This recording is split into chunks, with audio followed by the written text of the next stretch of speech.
সত্যি বলতে গেলে খেজুরের খাঁটি গুড় খুঁজে পাওয়াই দুষ্কর।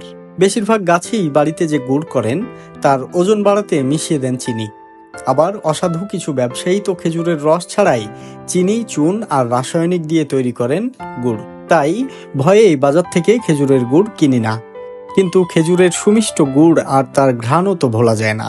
খুঁজতে শুরু করলাম কোথায় পাওয়া যায় খাঁটি খেজুরের গুড়। খুঁজতে খুঁজতে সন্ধান পেলাম রাজশাহীর পবা উপজেলার বজরাপুর গ্রামের। এখানে ৪১ জন গাছির সবাই তৈরি করেন খাঁটি গুড়। এই গ্রামের প্রায় প্রতিটি বাড়িতেই খেজুরের গুড় তৈরি হয়।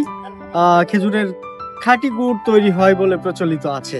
আমি আজকে এসেছি যে আসলে এখানে খেজুরের খাঁটি গুড় পাওয়া যায় কিনা। আমার সঙ্গে থাকুন, আমি আপনাদেরকে সেটি দেখানোর চেষ্টা করব। গুড় সত্যি খাঁটি কিনা সেটি তৈরি প্রক্রিয়ার শুরু থেকেই দেখতে চাই। তাই আজ ভোরেই চলে এলাম এই গ্রামে। গাছিরা গাছ থেকে রস নামিয়ে আনছেন সেটি দেখলাম। তারপর সেই রস ঢেলে দেওয়া হচ্ছে বাড়ির সামনে পাতা বড় তাওয়ায়। শুরু হয় রস জাল দেওয়ার কাজ। প্রায় ৪ ঘন্টা ধরে জাল দেওয়ার পর রস শুকিয়ে ঝোলা গুড়ের রূপ নেয়। সেই ঝোলা ডলতে ডলতে হয় বীজ গুড়। এটি চকলেটের মতো, তাই কেউ কেউ একে চকলেট গুঁড়ো বলে থাকেন। আবার ঝোলা গুড়কে আরেকটু বেশি জাল দিয়ে নির্দিষ্ট পাত্রে রেখে তৈরি করা হয় পাটালি গুড়। এই ৩ ধরনের গুড়ই তৈরি করেন বজরাপুরের গাছিরা। বেলা ১২টা থেকে ধরেন গাছ লাগাই, বেলা 12টা থেকে বেলা সকাল সন্ধ্যে পর্যন্ত গাছ লাগাইতে হয়। গাছ লাগানোর পর গোটা রাতে ধরেন রস পড়ে। আপনার ধরেন এক ফোঁটা করে পড়তে পড়তে সকাল থেকে ধরেন হাঁড়ি লোড হয়ে যায়। এই হাঁড়ি লোড থেকে পর এসে ধরেন সকালে আমরা এই যে বড় কড়াই দেখছেন, কড়াইতে জাল দিই। জাল দেওয়ার পর ধরেন 4 ঘন্টা 4.5 ঘন্টা সময় লাগে। এই জাল দেওয়ার পর ধরেন আমি তৈরি করি বীজ গুড়।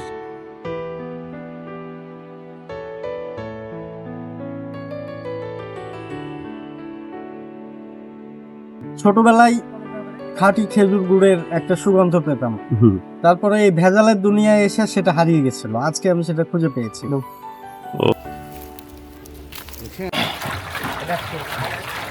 এখন বাজারে প্রতি কেজি পাটালি গুড় কিনতে পাওয়া যায় 200 টাকার মধ্যে। কিন্তু বজরাপুরের গাছিরাই বাড়িতে বসে প্রতি কেজি গুড়ের জন্য পান 300 টাকা।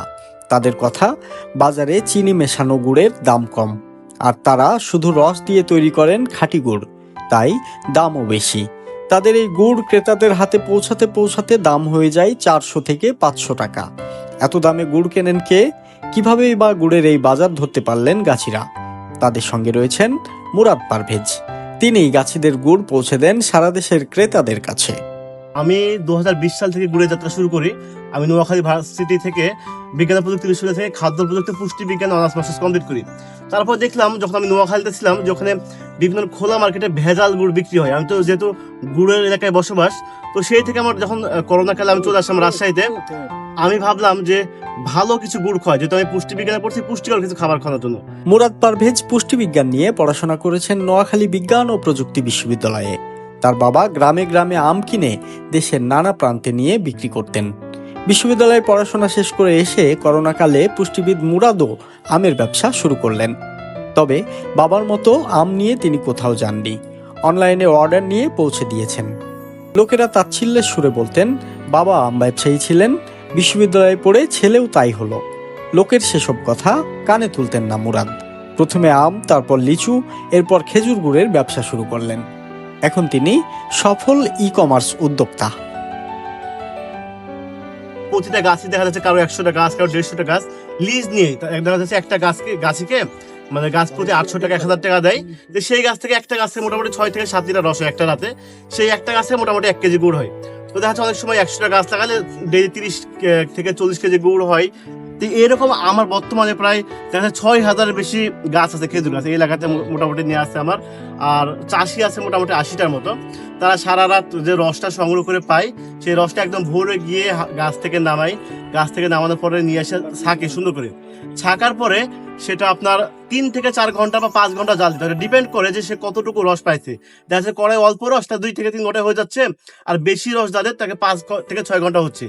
এই গুড়ের মধ্যে 3টা ভেরিয়েশন আছে। যেমন আমি যদি গুড়টা অল্প জাল দিয়ে নামাইনি, সেটা আমাদের অঞ্চলে লালি বলে বা যেটা ঝোলা গুড় নামে সবাই পরিচিত, সেটা হয়। এটাকে যদি আর একটু বেশি জাল দিয়ে এবার ডলতে থাকি আমরা প্রায় 1 ঘন্টা মতো, সেটা বীজ গুড় বা চকলেট গুড় হয়। আবার এটাকে যদি আর একটু 10 ফিট বেশি জাল দিয়ে কড়া তাকে নামাই, সেটা পাটালি গুড়, শক্ত গুড়, যেটা অনেকে পাটালি বলে বা বিভিন্ন ধরনের গোল পাটালি হয়, সেটা হয়। কিন্তু মজার ব্যাপার হচ্ছে যারা ঢাকা, চিটাগাং, সিলেট অঞ্চলের মানুষ, রাজশাহীর গুলো দানা হয় নিচে, বয়ামের নিচে দানা পড়ে, সেটা করে ভাবে চিনি। বিভিন্ন যারা আমাদের কাস্টমার আছে বিভিন্ন আমাদের কাছে অভিযোগ দেয় যে ভাই চিনি কেন মিশাইছেন, কিন্তু আমার গাছটা কোনো চিনি দেয়নি। কিন্তু গুড়ে যে অটোমেটিকলি একটা দানা হয়, এটা কিন্তু তারা বুঝতে চায় না, সেক্ষেত্রে আমার কাছে অনেক অভিযোগ আসে। মুরাদের জন্য এখন বজরাপুর গ্রামের 41 জন গাছি তৈরি করেন খাঁটি গুড়। এছাড়া কাঁঠালবাড়ি গ্রামের 17 জন এবং আমগাছি গ্রামের আরও 48 জন গাছি খাঁটি গুড় তৈরি করছেন মুরাদের ক্রেতাদের জন্য। প্রতিদিন প্রায় 6000 গাছ থেকে পাওয়া রসে তৈরি হচ্ছে খাঁটি গুড়। খাঁটি গুড় তৈরি করে গাছিরাও ভালো দাম পাচ্ছেন। তাদের গুড় ক্রেতাদের কাছে পৌঁছে দিতে কাজ করছেন মুরাদের 35 জন কর্মী। খাঁটি গুড় তো বুঝতে পারবেই, চিনি দেওয়া গুড় আলাদা, খাঁটি গুড় আলাদা। কেমন? খাঁটি গুড়ের স্বাদ আলাদা আর চিনি এর স্বাদ আলাদা। আপনার খাঁটি গুড় হলে চিকন দানা হবে, আর চিনি দেওয়া হলে মোটা দানা হবে। আমার গুড়ে ধরেন একটু কোনো রকম ভেজাল নাই, যদি ভেজাল থাকে পারেন 1 লাখ টাকা হয় পরিষ্কার দেবো। আমরা বেশি ধরেন 300, মুরাদ ভাই যা বেচছে, কত বেচছে মুরাদ ভাই জানে সেটি। আমার সঙ্গে খাঁটি গুড় তৈরির কার্যক্রম দেখতে গিয়েছিলেন জাতীয় ভোক্তা অধিকার সংরক্ষণ অধিদপ্তরের রাজশাহী বিভাগীয় কার্যালয়ের উপপরিচালক ইব্রাহিম হোসেনও। তার মতে তারা প্রায়ই অভিযোগ পান যে ক্রেতারা অনলাইনে গুড়ের অর্ডার দিয়ে প্রতারিত হয়েছেন। তবে মুরাদের গাছিরা তৈরি করেন খাঁটি গুড়। সকাল থেকে দেখতেছি হ্যাঁ। পুরো খেজুর রসটাকে জাল দিয়ে ওনারা আসলে গুড়টা তৈরি করতেছে। আচ্ছা। এটার জন্য এটা আসলে বেশ লম্বা প্রসেস, 5-6 ঘন্টার বিষয়। এখানে ভেজালের কোনো উপাদান আমরা দেখি নাই আর কি। পুরোটা খেজুর রস জাল দিয়ে তৈরি করা হচ্ছে। আমাদের প্রথম শর্তই হচ্ছে ভালো রস হতে হবে। আর ভালো রস কিভাবে, যারা দক্ষ গাছি সঠিকভাবে গাছ লাগাতে হয়। দেখা যাচ্ছে আপনি গাছ লাগালেন আর আপনি তেমন জানেন না, আপনার রস কখনোই ভালো হবে না, কারণ গাছের যে মাথাটা সঠিকভাবে পরিষ্কার করতে হয়। আরেকটা বেশি ইম্পর্টেন্ট যে গাছ শুকান দিয়া। আপনি একটা গাছে যদি সপ্তাহে 7 দিন রস নেন, সেই রসের গুড় কখনোই ভালো হবে না। দেখা যাচ্ছে আপনি 3 দিন রস সংগ্রহ করলেন, বাকি 3 দিন শুকান দিলেন, সেক্ষেত্রে রসটা ভালো হবে। তাছাড়া জাল দেওয়ার যে ব্যাপার থাকে, কখনো জাল কম দিতে হয়, কখনো বেশি দিতে হয়। আর হাইজিন মেনটেনটা সবচেয়ে বেশি ইম্পর্টেন্ট। দেখা যাচ্ছে অনেকে জুতা স্যান্ডেল দিয়ে জাল দেয়, অনেক কার্বন নিঃসরণ হয়, ছাই উঠে পড়ে, সেক্ষেত্রে কিন্তু গুড় একটু মানে আপনি চাচ্ছেন যে ভালো গুড়, কিন্তু অটোমেটিকলি আপনি না জানার সাথে গুড়ের মধ্যে ভেজাল ঢুকে যাচ্ছে শুধু জ্বালানির জন্য। এই সব বিষয়গুলো মাথায় রাখতে হবে। রাজশাহীর এসব গ্রামের অনেক গাছের মালিক আগে গাছ কেটে ফেলতেন, কিন্তু এখন চিত্র পুরোপুরি উল্টো। এখন আর কেউ খেজুর গাছ কাটেন না, বরং নতুন করে গাছ লাগান। আমার গ্রামে কিন্তু আমি প্রথম যে পাবলিক ভার্সিটি থেকে পড়ছি, তো সবাই বলতো যে দেখ লেখাপড়া করে কি লাভ, এই লেখাপড়া করে সে আম বিক্রি করতেছে। আমার বাবাও কিন্তু একটা সময় আম বিক্রি করতো খুলনা, ঢাকাতে গিয়ে। তো বলছে বাপের মতোই হয়েছে, মানে কোনো চাকরি বাকরি পাইনি লেখাপড়া করে। তো তখন আমার প্রথমে অনেক কথা শুনতে হতো, কিন্তু আমি লেগেছিলাম আম গুড়। এখন আল্লাহর মতে আমার অফিসে 25 থেকে 30 জন কাজ করে। তাছাড়া প্যাকেজিং আরো 10-15 জন, মোটামুটি 50 জনের কর্মসংস্থান হয়েছে আমার এখানে। আমার এখানে 60-70 জন গাছই আছে আল্লাহর মতে। এখন আলহামদুলিল্লাহ আমাকে সবাই মোটামুটি চিনে, অনলাইনে যারা কেনাকাটা করে সবাই বলে হ্যাঁ পুষ্টিবিদ মুরাদ পারভেজ ভাইয়ের গুড় নিঃসন্দেহে নিতে পারি, সবাই ট্রাস্ট করে আমাকে আল্লাহর মতে।